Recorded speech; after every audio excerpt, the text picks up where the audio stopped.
So what would it be like if you had a robot in your pocket?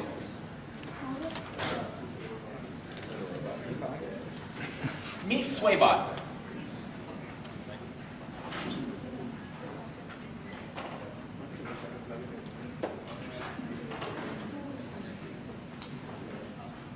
Let's just run it so I guess. Yeah, okay. Okay. Sorry. So what would it be like if you had a robot in your pocket? Meet Swaybot. Swaybot is a two-wheeled robotics platform for your iPhone. It self-balances using the gyroscope and accelerometer that are built into your iPhone. Think about how cool that would be. It stands upright, it can balance itself when it's knocked into.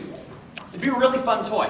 Imagine sitting in a bar, putting your iPhone and Swaybot on the bar and telling it to go 3 seats down to the cute girl that you want to buy a drink for, and ask her what she'd like to drink.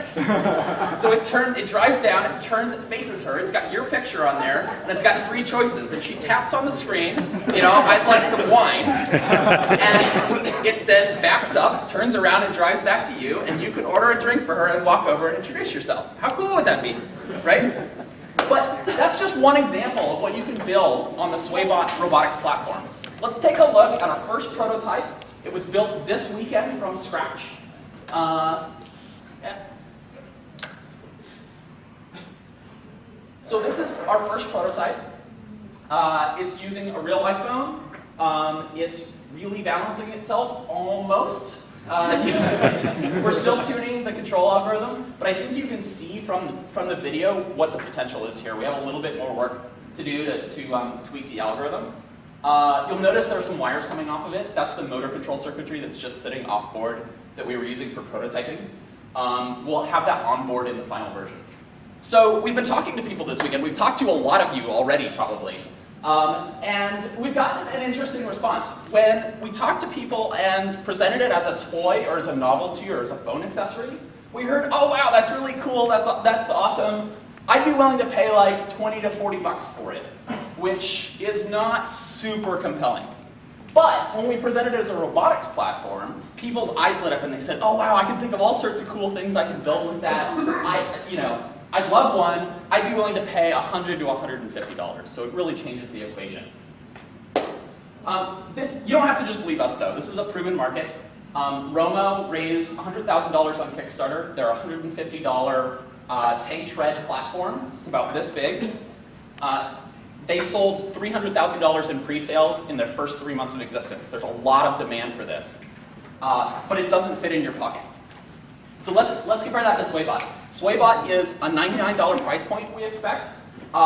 It's self-balancing, which is cool, and it totally fits in your pocket. Or the final version will.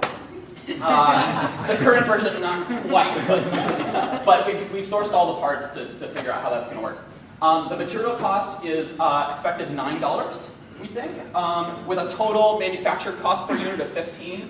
And we think the overhead to get a production line up would be like 60 to 80K in tooling and dies and things like that. So to learn more, go to swaybot.co. You can sign up for our mailing list. We'll tell you more about where we are in the process. I wanted to say thank you to the amazing team. You guys have been so much fun to work with. We're a team of entrepreneurs. We've got a strong engineering background. You can see some of the things we've worked on in the past. I also wanted to say thank you to everybody who's helped us this weekend. We totally couldn't have done this without all of the loaned hardware, all of the support, all of the advice, all of the people who came up to us who have worked on things like this and just opened up their brains to help us tune our algorithm. In particular, I wanted to thank you, Melanie. Melanie took apart her BattleBot and lent us her motors to use in our prototype. We couldn't find any motors that would work anywhere in the Bay Area this weekend, and we would have been screwed without your help, so thank you. And thank you to everyone else.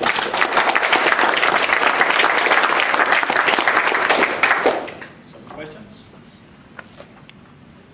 Do you guys want to just pull it out and set it up here so we can Yes.